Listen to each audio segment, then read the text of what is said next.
You know, a lot of companies are frustrated with their website. It looks old, it's hard to update, it's not generating any leads. Well, guess what? I have an answer. SageTree gets it. Since 2005, SageTree has been helping companies with websites that look great, work great, and get leads. Stop being embarrassed by your website and get one that you're proud to own. Contact SageTree today to get a website that makes the phone ring. Getting started is super easy. Go to sagetree.com and schedule a call. Again, go to sagetree.com, press that schedule a call button, and be ready. Hey, Joe, what do you got? Got a time for questions today. Really? Just to follow the thread that we've been on here.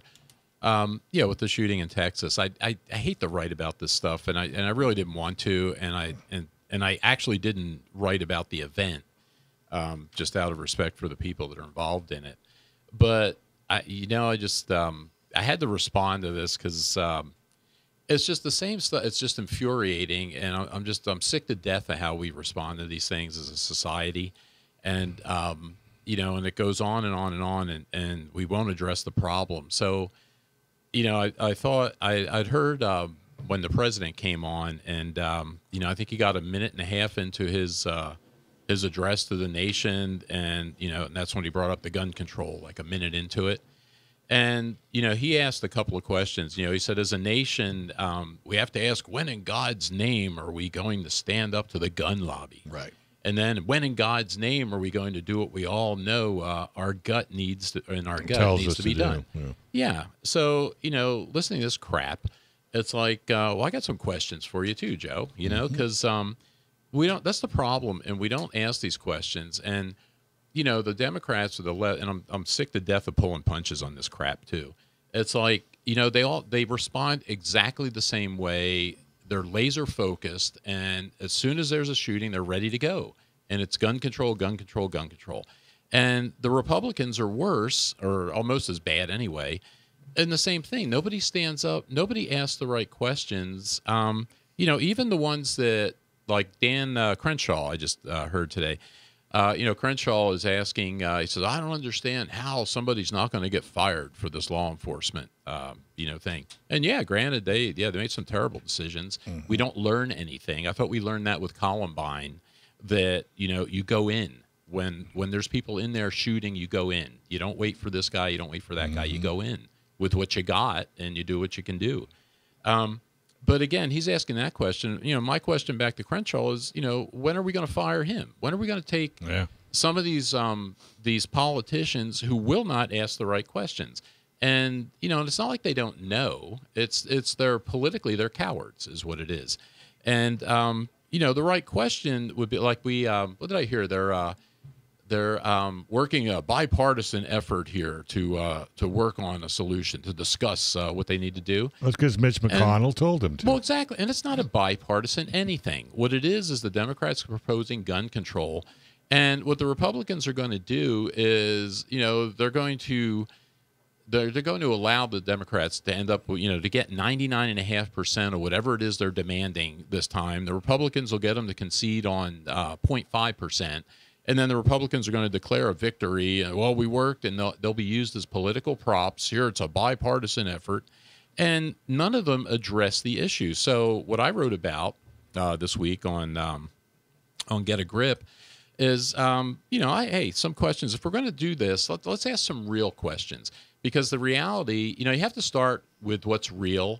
And the reality is this is not going to stop. It is absolutely impossible to stop these shootings. It's not going to stop. So what you want to start looking at is, okay, why do we have to have 22 deaths? Why can we not have 1 or 2 deaths and stop it?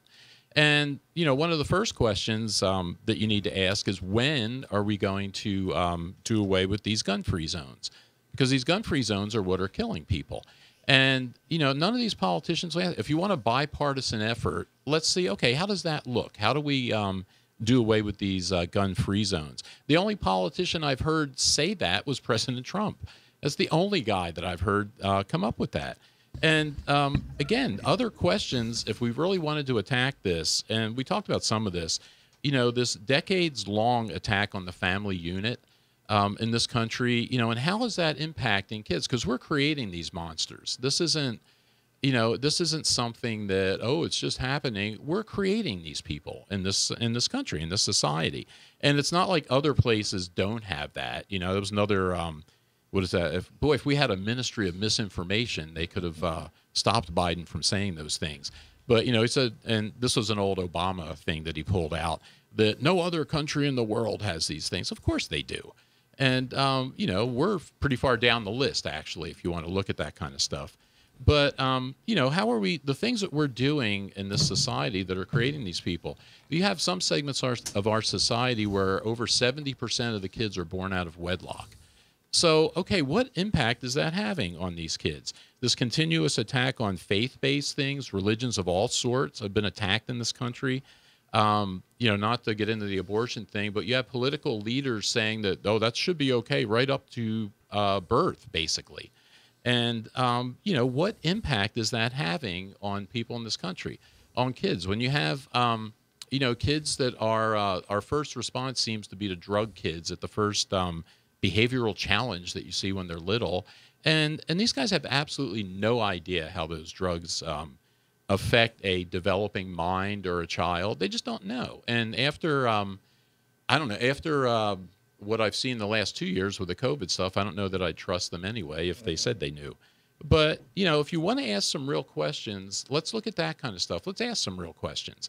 And, those are the kinds of things. If you want to ask some real questions and work in a bipartisan effort, okay, what does national reciprocity look like? What does constitutional carry across the country look like? Because really, if you don't let these people, if you don't give these people in these schools and other public places the ability to defend themselves, then you're always going to have this carnage, and you cannot depend on the police. I mean, granted, this time it was a kind of a bad response from the police, but even and a good response, because most police officers want to do the right thing. They're in it for the right reason, and put in the situation, they'll do the right thing, or they'll try to. But again, you got to remember, police are called after the first shot. So somebody's already been shot or is getting shot when they're called, and even a phenomenal response time of 3 minutes or something, 3 minutes seems quick, but if you're trapped in a room with a shooter, 3 minutes is probably an eternity. And so, we need to be asking the right questions, I think, if we really want to solve it, which I don't. That's what's infuriating, I guess. As a society, I don't see that we want to solve it. I mean, the gun control people absolutely don't want to solve it. They want to use it as a political thing.